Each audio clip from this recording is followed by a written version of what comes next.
Thank God the United States of America was there to save the beautiful people of Chile from making a mistake. They democratically elected this guy, not realizing how scary and bad it is, and how they would be in a brutal authoritarian dictatorship. So cute, my little Hasanito.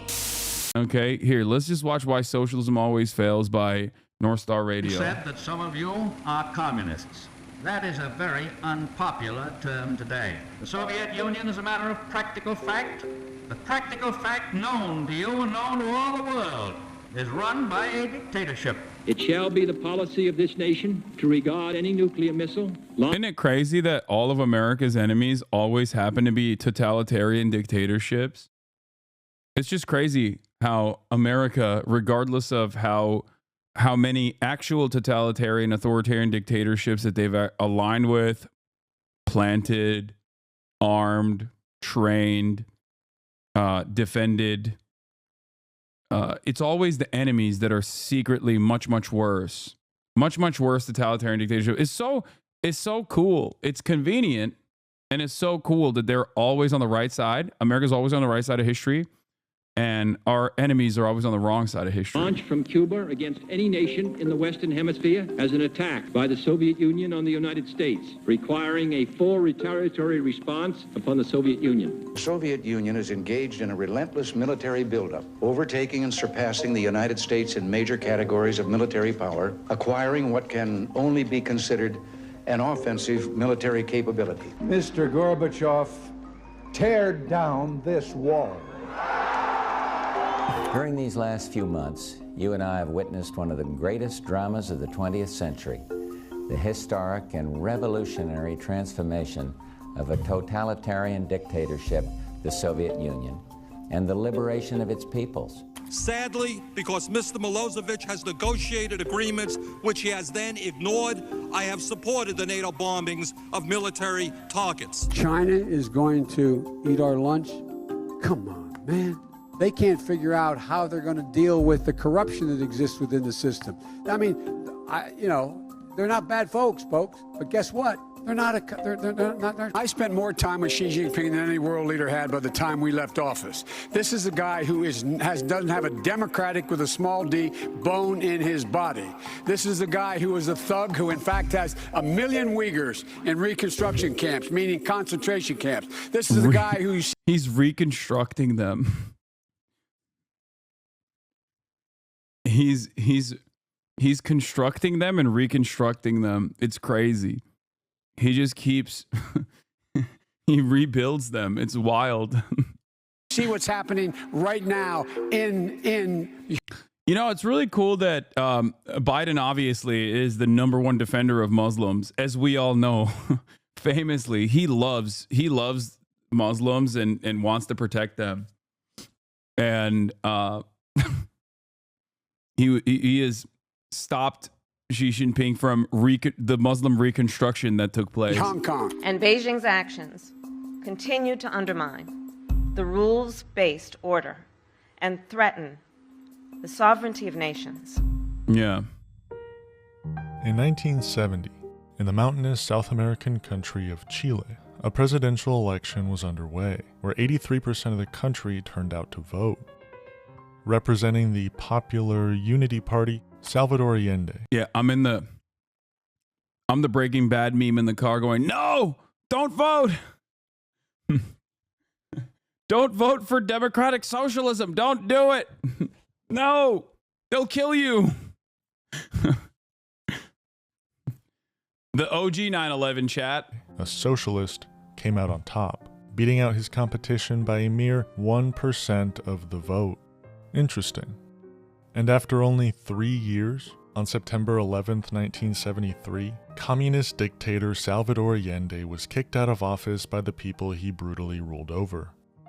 Why? Because socialism never works. It's true. He's right. In 1983, in the former West African country of Upper Volta, a violent coup d'etat led by communist Pan-African terrorist Thomas Sankara ousted the democratically elected government. After gaining control and naming himself prime minister, Thomas Sankara changed the country's name to Burkina Faso, land of the proud people. Totally unacceptable. What are they proud of? Socialism? You shouldn't be proud of that. Okay? You should have been the country of the shameful people because of socialism. Proud of what? I ask. But after only 5 years of violently ruling over his own people and doing absolutely nothing else, he was killed by the same people he claimed to represent. Why? Because socialism never works. Yeah. In 1953, in the Southeast Asian country of Korea, after 3 years of the US military trying to emancipate its people from communist rule, the USSR-backed northern half of Korea split from South Korea due to Soviet pressure. And to this day, they continue to live under communist rule under the brutal Kim regime. And we all know how that's going, because socialism never works. True, thank God. Thank God someone is brave enough to say these truths. Thank God. 17. In the beautiful monarchical... Is this guy serious? No, chat. Why would I watch a video like this? Like, please. It's not... No, it's NorthStar Radio. He's making a point, a broader point. He's being sarcastic, okay? Russia. A violent mob of left-wing terrorists known as the Bolsheviks overthrew the Russian... He's serious, dumbass.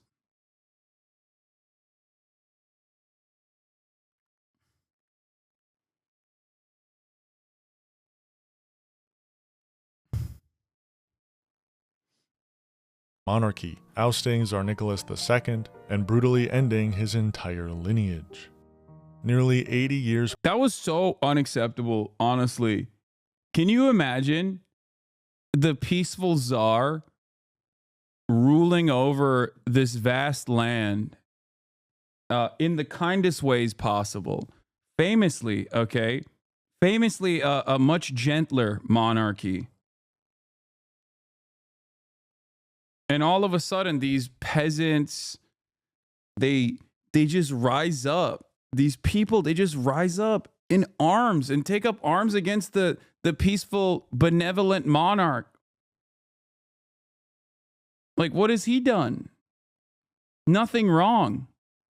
Nothing wrong at all. And then they just have this revolution. Gross. Grow up, okay? Things would have been so much better. Past of Russian communist rule, while at the same time invading and implementing communism throughout Europe, Asia.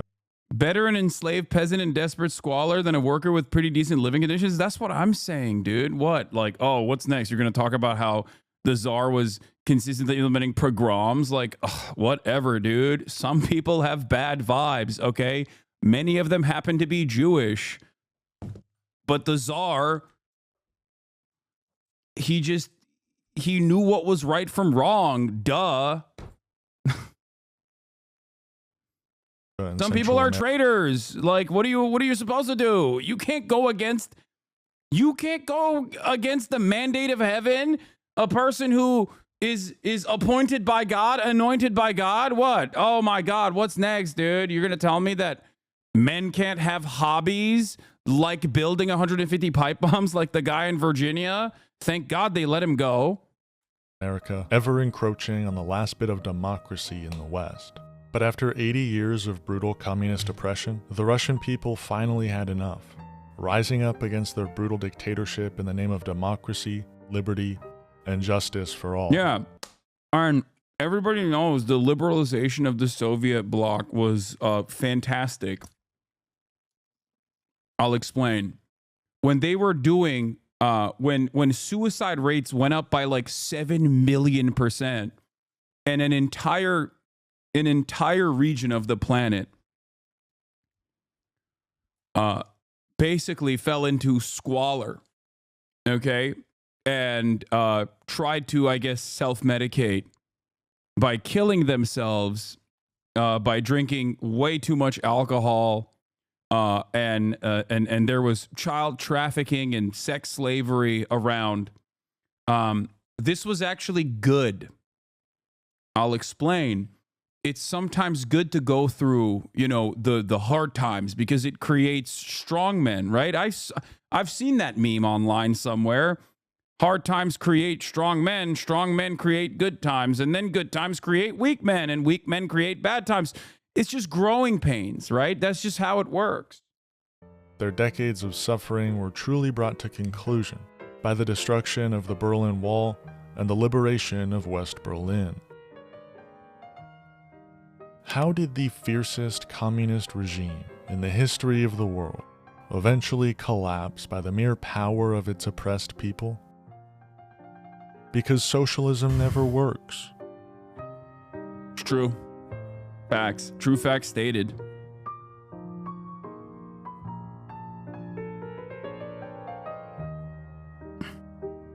But after the fall of the Soviet Union, one communist dictatorship remained in Europe, that being Yugoslavia, a land made up of several ethnic and cultural groups. But only a few months after the fall of the Soviet Union, Yugoslavia collapsed from within. Why?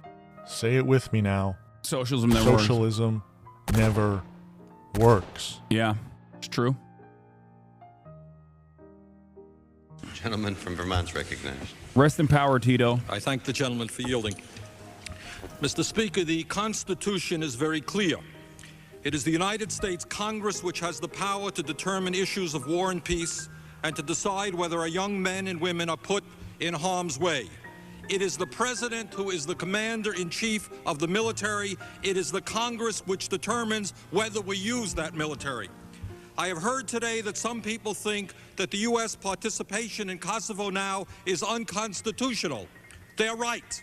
But the U.S. participation in Vietnam, Grenada, Panama, and many other conflicts which took place without congressional authorization were also unconstitutional. Sadly, because Mr. Milosevic has negotiated agreements which he has then ignored, I have supported the NATO bombings of military targets. Sorry, I'm stupid as hell. I'm still a normie, truly, but Tito was a dictator, right?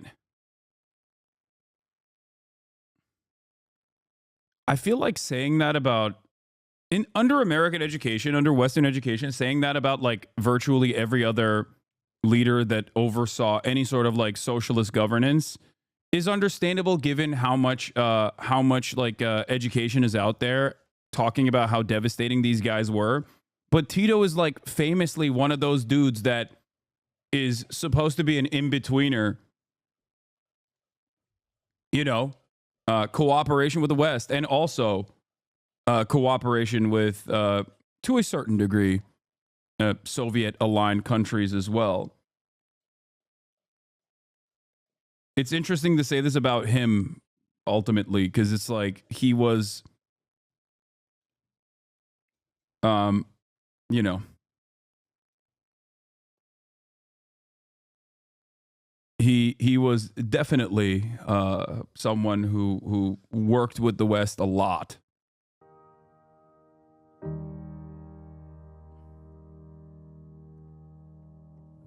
At one point in time, Earth had no socialism. Then we were taken over, engulfed by socialism, until today, when almost no socialism exists on Earth. Why is that?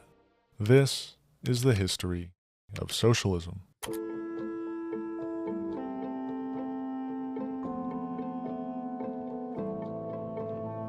Vladimir Lenin is viewed as the father of socialism, the man who orchestrated the October Revolution. A group of anti-capitalist Bolshevik terrorists stormed the Winter Palace and brutally ended the Romanov lineage, and after doing so, implemented communism all throughout Russia. For the next 60 or so years, Russia was catastrophic for the underdeveloped world. Invasion after invasion, Russia was spreading communism all throughout the globe, like it was an infectious disease searching through every alley and stairwell for its next victim, steadily building what we now know as the Soviet Union. Spanning all the way from Soviet-backed North Korea to the Soviet Republic of East Germany, the USSR had a chokehold on freedom and independence, even going as far as to invade Afghanistan, an inhumane act for the sole purpose of spreading communism. This was truly a dark time in Earth's history. However, for whatever reason, one by one these communist dictatorships began to collapse, turning away from the dark side overnight. The USSR, done. East Germany, collapsed Vietnam, cooked. Chile, dunzo. Yugoslavia, bye-bye. And just like that, good was returned to this earth. But that's easy. That's understood. That's just history. The reason I'm here today is to answer the one question that is on everyone's mind. Why did these countries collapse? How did these countries collapse? Did society just become lazy? Maybe no one wanted to work because everything was handed to them. Were these dictators hoarding all the wealth for themselves and their friends? A phenomenon all too common in the history of these socialist countries? And something that does not exist in capitalism, famously. Okay? I just want to reiterate the point. The accumulation of wealth at the top in the hands of the few. Okay? This famously is not a product of the dictatorship of the bourgeois. They know better. They are producers. They are wealth producers. They know what to do with the money. You and other peasants like you do not understand. You will never understand how difficult of a journey it is, how difficult of a process it is to actually make capital accumulate. You can't, if given to you, all of that wealth, if distributed evenly, if distributed across the laboring class, by virtue of how much they're actually contributing to the output, how much they're actually contributing to the value, that would be devastating, completely devastating, because you would just squander it. You would buy, I don't know, silly things like Warhammer 40K figurines or something. That's what you would do. Whereas the wealthy, they know how to use it. This is why socialism always fails.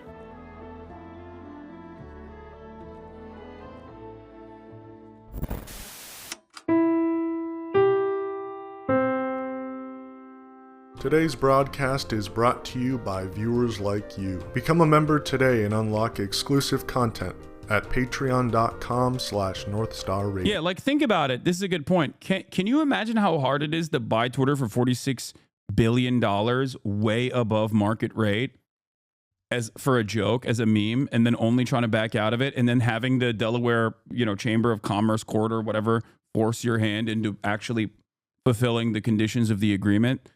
And purchasing Twitter at this incredibly high price point, and then immediately gutting the entirety of the workforce, destroying any revenue opportunities you might have had, utilizing this massive social media platform as your own personal cumsock, while simultaneously tweeting 1,000 times a day. Do you know how difficult that is? You think you could be able to do such a thing? No, of course not. It takes a master of the craft to be able to put together such a fantastic opportunity.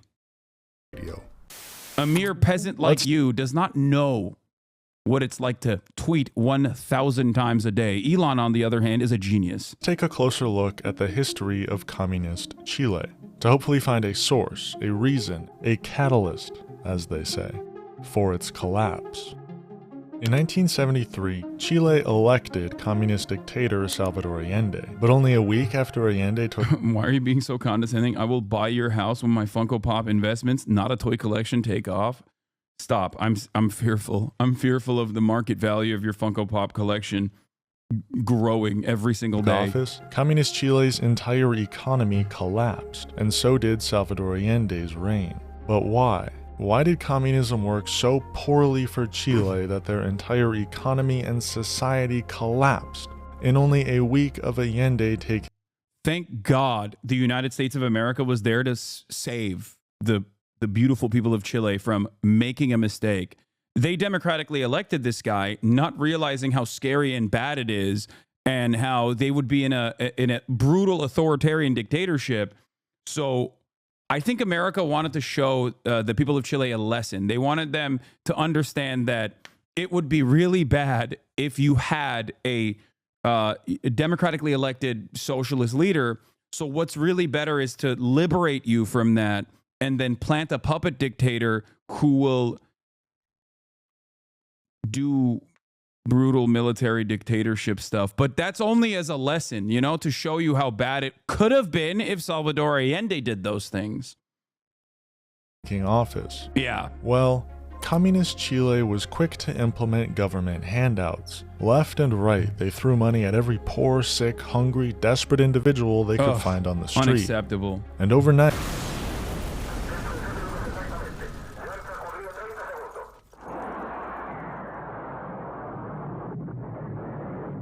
Yeah, I lied. The true reason socialism always fails is because socialism never gets the opportunity he lied? to not fail. Wait, what? Sure, the Bolsheviks were definitionally terrorists, but the idea that all resistance is unjust is a silly concept. Life in the Russian Empire, ruled by the Romanov family, was not a fun time, especially leading up to the revolution. World War I was ongoing, and however you choose to I'm confused. This plot twist. What? I'm scared. I'm scared. Why is this guy lying? Why is this guy lying? I don't like this. I'm scared. Name it, this was an imperial war, a war between monarchies, fighting over who can control which parts of the globe. And these brutal self-interested monarchs did everything they could to win over their disputed territories, including, but not limited to, sending millions of their own peasantry to die in the war. Russia alone saw 2 million soldiers die in World War I, and due to the mass amounts of money being spent on the war, along with the gross amounts of wealth the Romanovs were hoarding in their winter palace, another 1 million Russians indirectly died from the war due to food shortages and disease. An event like the October... No, but that was good. That was for good reasons, as opposed to the bad reasons that these guys were doing terrorism. Revolution doesn't happen in a vacuum. This was a deeply brutal monarchy, hoarding wealth and leaving their supposed people in ruin and famine for the sole purpose of their imperial pleasure. And once the working class of Russia seized power from their brutal monarchy, the United States immediately did everything they could to squash the Bolshevik government and any sort of spread of communist values, as it was a threat to their colonial profits. During the Russian Civil War, fought between Bolshevik revolutionaries and the remaining factions of pro-monarchy Russians known as the White Army, the United States supported the White Army with money, weapons... Wait, what? I don't understand. Why would the United States do that? What's next? You're going to tell me that the United States also supported logistically the Batista regime in Cuba when the Cubans also were having their own revolution later, you know? Decades later? There's no way. Stop. What's next? Are you going to say that America planted a puppet dictatorship, a military dictatorship in Chile, the one that you just talked about beforehand? There is no way. America is never on the wrong side of these things. I don't understand. I don't understand why people are saying that. What is going on? And anything else they needed to destroy the Bolshevik movement. The United States also imposed economic blockades immediately following the October Revolution as an attempt to starve out the new Bolshevik government. And although the United... Wait a minute. Once the side that America ends up funding and supporting fails, they try to implement brutal blockades in an effort to starve out the population for the crimes of going against our wishes. I mean, back then, America also was not like a massive power player either, by the way. But it's interesting that it's very one note. The United States had to ally with the Soviet Union during World War II to defeat Nazi Germany. The Second World War II came to an end. The Soviet Union became enemy number one until its unfortunate demise in 1991.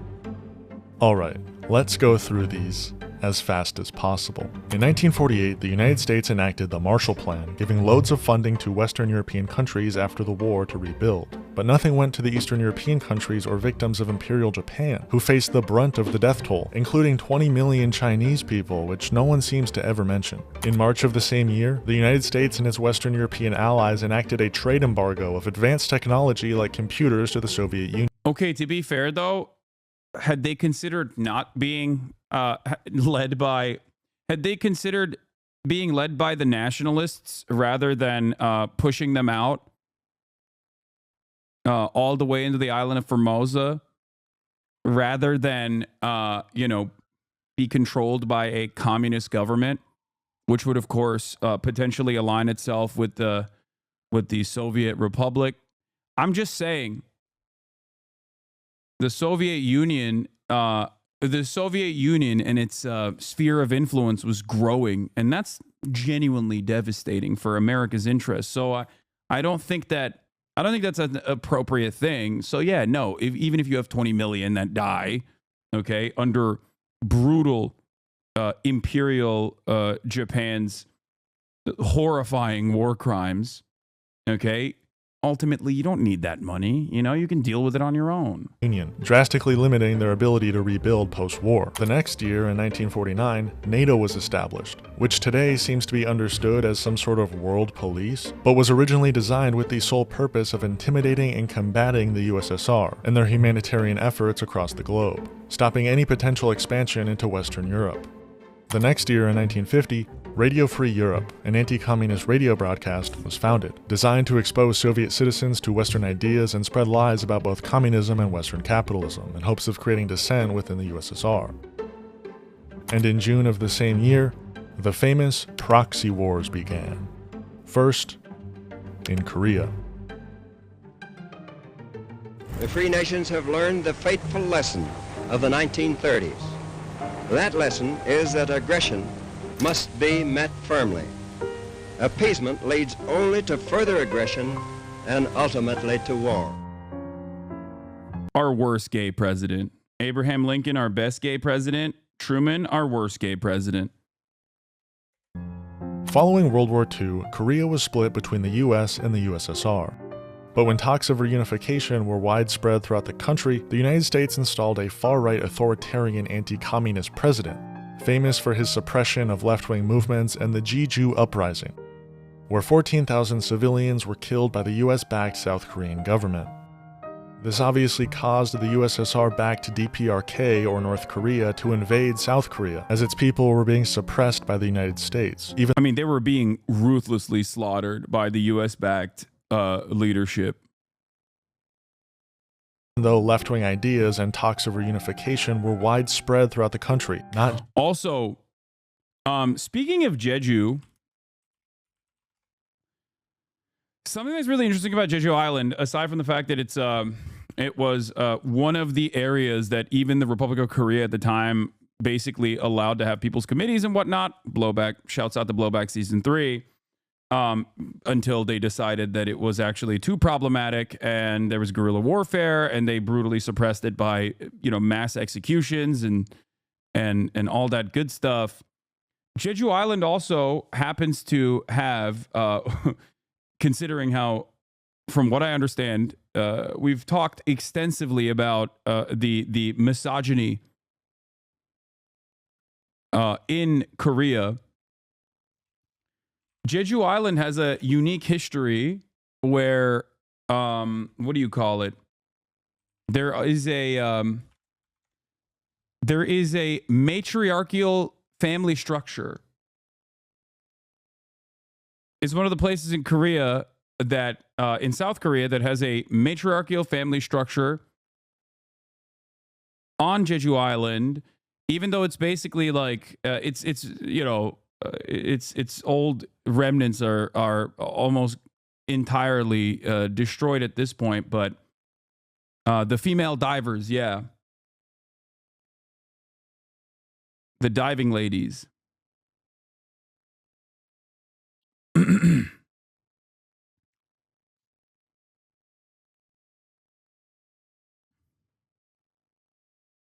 The sea women, Hanyo, Did I say it right? It's the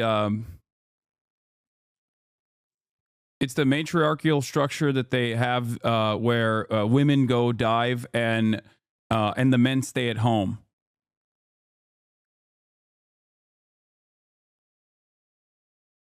Oh, my brother in Christ never thought What? How about James Buchanan? I'd say Buchanan is the most iconic gay president, but also the worst Lamau. My brother in Christ never thought I'd see the day I disagree with you. Wait, about what?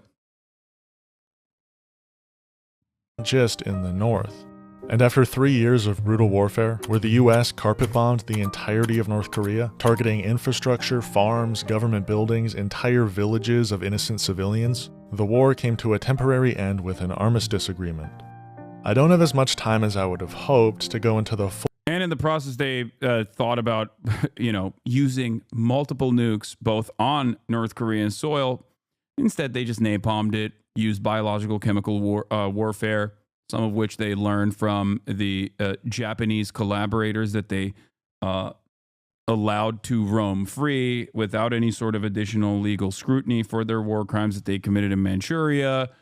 They also fantasized about using multiple nukes, both in North Korea, but then also in China as well.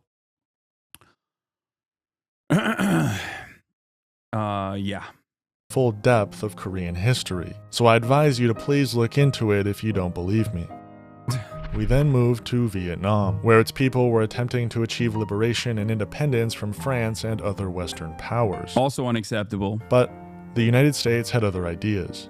However, the USSR supported them in their independence movement. Are you noticing a theme here? After 20 years of that brutal war, a war so unnecessary and resource depleting that it caused mass social change in the United States and across the world, we decided to venture into the Middle East, into the beautiful socialist country of Afghanistan.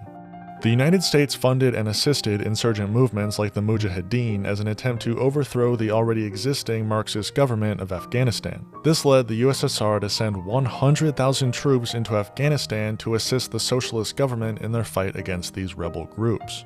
You're noticing a theme, right? The United States couldn't care less about Afghani rebel groups, or French collaborating Vietnamese people, or even Ukrainians today. The United States' entire goal in these proxy wars was to fight against the liberation of people under colonial rule, as once achieving emancipation they would side with the USSR, a nation who was actually supporting them in their emancipatory efforts.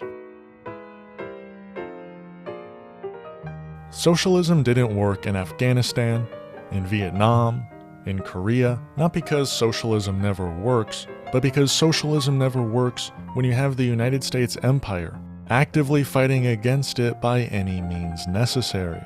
And don't even get me started on South America, a continent where between 1950 and 2019, the US supported 56 right-wing military interventions, all of which were to oust a left-wing government who sought to expel parasitic and destructive American companies.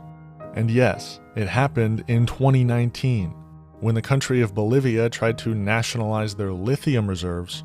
Elon Musk, someone who relies on cheap lithium reserves, pressured the United States to orchestrate a coup to oust the new Bolivia. I mean, I don't know how much Elon Musk individually had a say in this process, to be fair. Like, I think he was just flexing and being a douchebag, but I don't think he was like individually. He was like, yeah, we have to coup Bolivia because of lithium extraction. Bolivian president. And the same president, Evo Morales.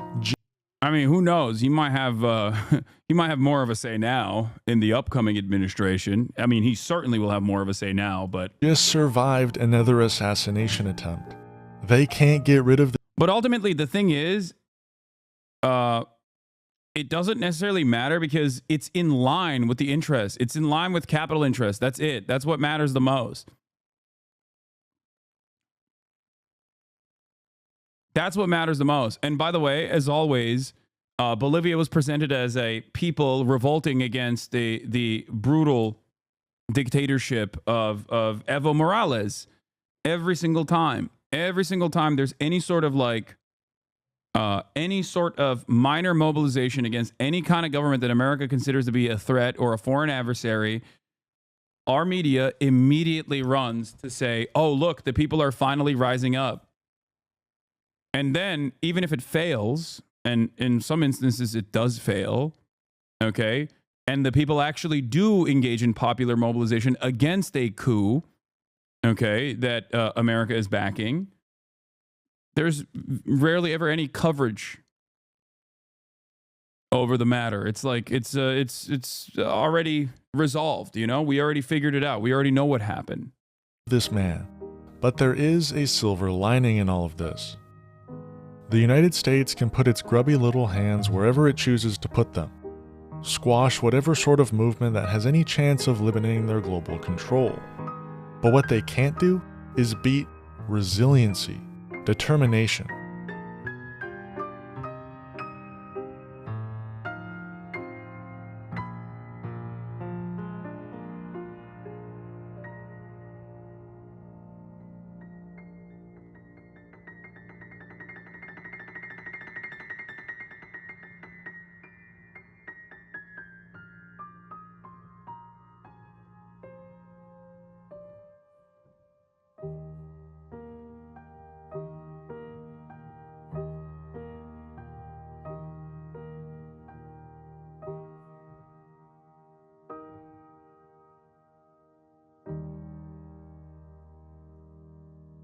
In 1953, when Cuban revolutionaries violently took back their country from U.S. economic control, chasing out the U.S.-backed fascist leader, the United States immediately cut all ties with Cuba, not allowing them to do any business with American companies. My mom trying to romanticize Fidel Castro and Che, you are a moron. They killed so many innocent people. Yeah, it's really messed up. It's really messed up, dude. You're so right. How dare I do that? I'm a Batista enjoyer myself. They were also extremely racist. Yo, just like that. On the note, first of all, imagine being an American and saying Cuban leadership was extremely racist.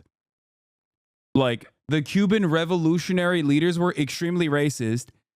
Literally, what are you saying? We're talking about the 50s in America. Hello. Okay. Number one, you're wrong. You're just genuinely wrong. Many people just simply point to not Fidel Castro, Che Guevara's writings early on when he was legitimately, he had like racist opinions. He spent the rest of his life liberating African nations from colonialism.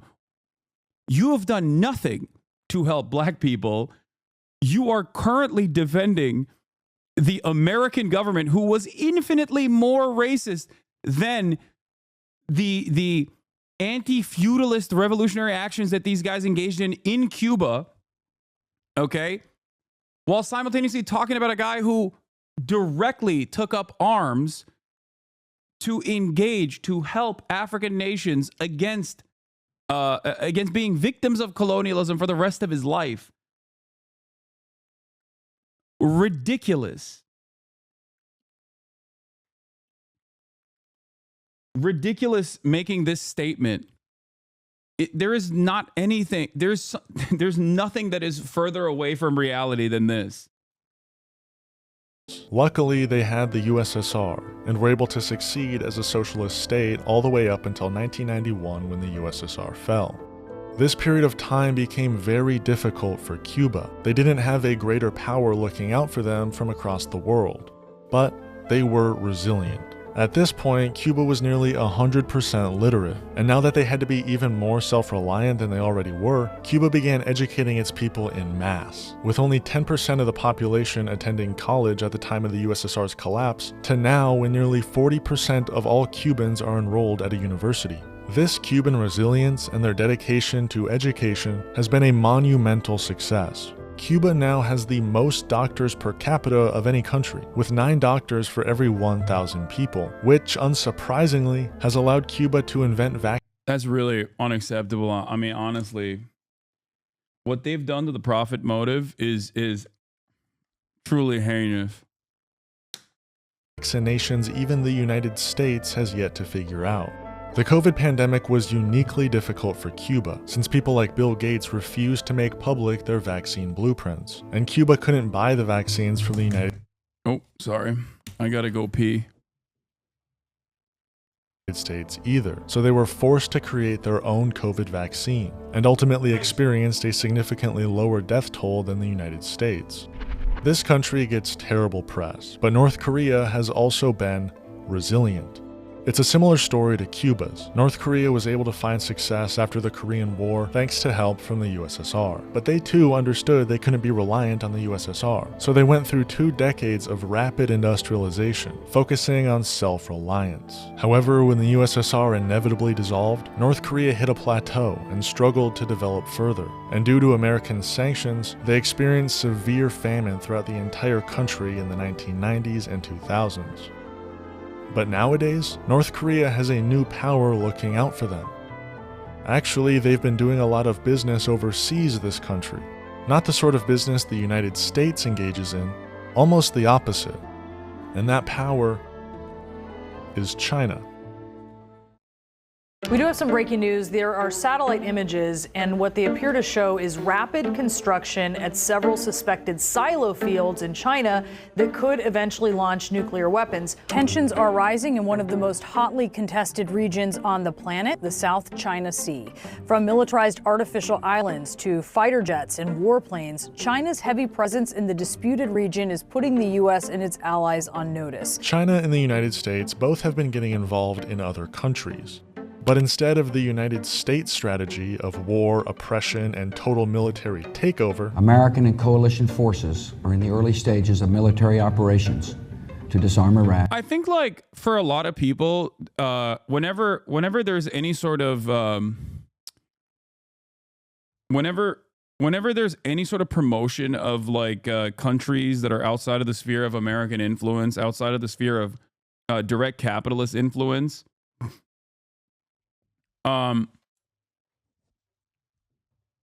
it's oftentimes talked about with it's often talked about like, oh, they have to be perfect. Like, they're not. Even within revolutionary actions, there's always going to be a lot of issues. There's going to be violence. There's going to be innocent people that are also killed, right? For sure. I mean, there's also going to be issues of governance in the aftermath as well, partially as a consequence of the brutal sanctions regime implemented in an effort to punish, or even when people go, oh, the intimidation China does to the Philippine government is uncalled for, though. Like, that's another example, right? Like, there are definitely things that other governments outside of the sphere of American influence engage in. I think that the threatening of the Philippines by the Chinese government is minor in comparison to other things that you can talk about with respect to, like, Myanmar, how China operates in Myanmar. Totally self-serving, arming both sides depending on what their immediate needs are, right? Having said that, however, I think that it's not the expectation that we place upon, the expectation we place upon countries that are outside of the sphere of American influence is that, like, they have to be perfect. They're not. Of course they're not. No government is perfect, right? And I've never made that argument that they are. But what I find really funny is that, like, people always just immediately hyper focus on all of the issues within the way that these governments operate, within the way that they've historically operated, especially throughout tumultuous times when they're rebuilding, right? While completely being negligent to America's global dominance for the past century almost. And it's like ridiculous. If you are, I mean, the example is this: China engaged in mass surveillance and re-education in the Xinjiang region against Uyghur Muslims. They consider them to be separatists, extremists, Were there separatist extremists amongst the Uyghur Muslims? Certainly, of course. Having said that, the Chinese government's attitude was completely unacceptable. Okay, I've never defended that at all. But when you hyper focus on that without recognizing what American leadership has done historically to Muslims all around the world, okay, it is like it sounds laughable. It sounds ridiculous. Like if you think that that is completely unacceptable, which I do, then holy shit, you should be losing your mind every day with like what America does that you don't even think about. You don't even consider. Do you understand? Like we never have that same standard applied that we do to our foreign adversaries. We never apply those similar standards to ourselves. And many people turn around and act like I am the one who's not applying any standards whatsoever to America's foreign adversaries when I clearly do apply standards to America's foreign adversaries.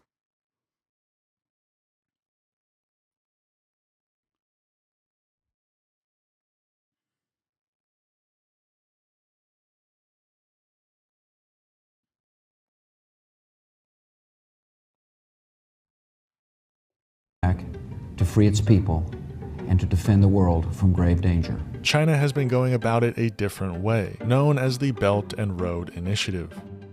In order to expand global trade, China realized that investing in underdeveloped countries would allow said countries to spend, but never in its own country, thus creating an illusion of justice. That's also wrong. America never dominates in its own country is so laughable.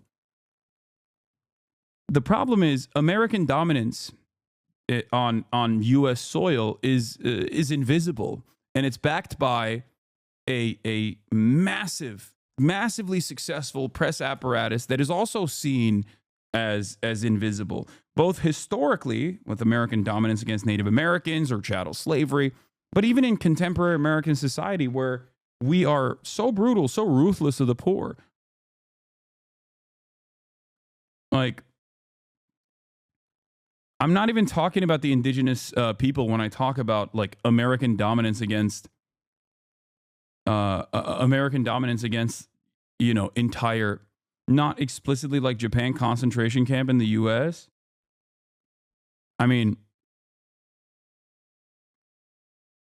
state violence via evictions through capital prisons. Exactly. I feel like the American government does untold amounts of structural violence, but that is completely invisible is my point. It's not seen as like direct violence. Whenever there is some sort of direct violence, like whenever there's any sort of like direct violence, it's always done in the hands of the police, for example. So it is normalized. It's considered to be like totally valid, totally appropriate. We talk about camps, for example. We talk about gulags and whatnot. America has the highest prisoner per capita on the planet. We have, behind bars, a quarter of the entire planet's prisoner population. A quarter. 1 out of every 4 person that is currently jailed behind bars is jailed behind bars in the United States of America. We still have legal slavery in the United States of America. It's legal as a mechanism of punishment. As a matter of fact, the state I'm in right now, the state of California, voted to reaffirm that right to continue utilizing slavery in the state of California as a form of punishment in this last election cycle. California is supposed to be so woke and so progressive.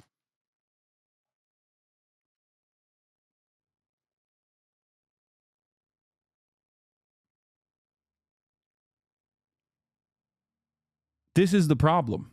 American violence is always invisible, is brushed aside, or the people that we enact this violence against, our own neighbors, deserve it. That's what we're taught to think.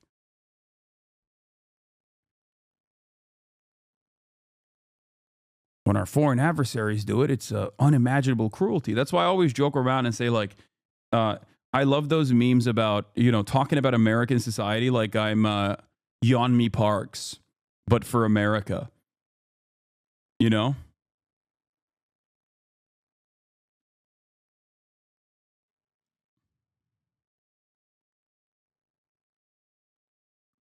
Money on China, investing in ports, highways, airports, railways. These investments help both the country receiving the investment as well as China.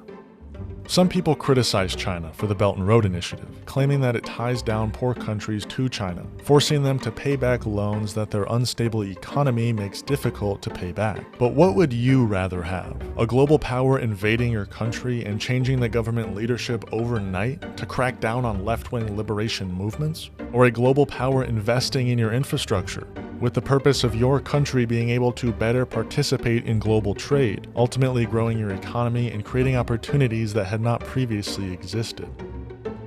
Socialism has loans, by the way, that even American capitalists have come to recognize are infinitely more favorable in their conditions than the Chinese loans. Something that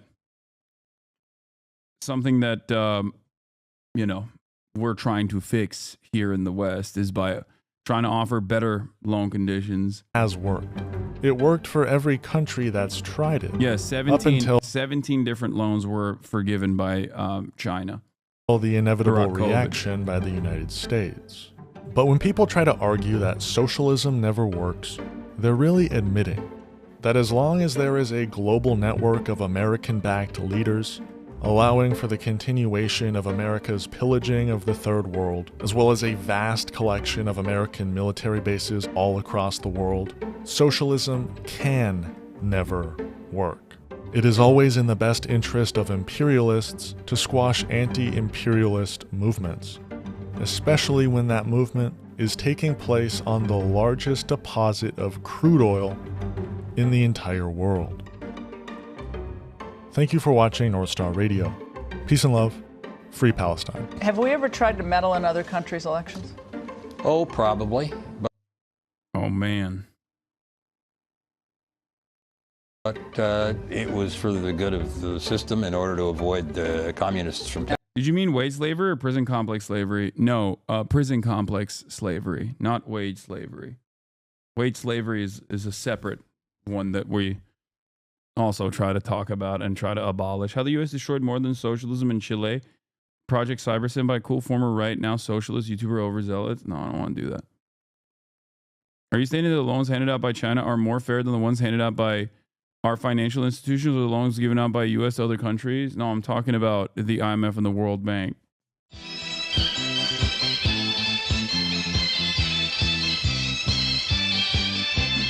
天下太阳风呀风风风嘞，心中太阳是毛泽东嘞，看看到我们的结伴嘞，这里本身当家。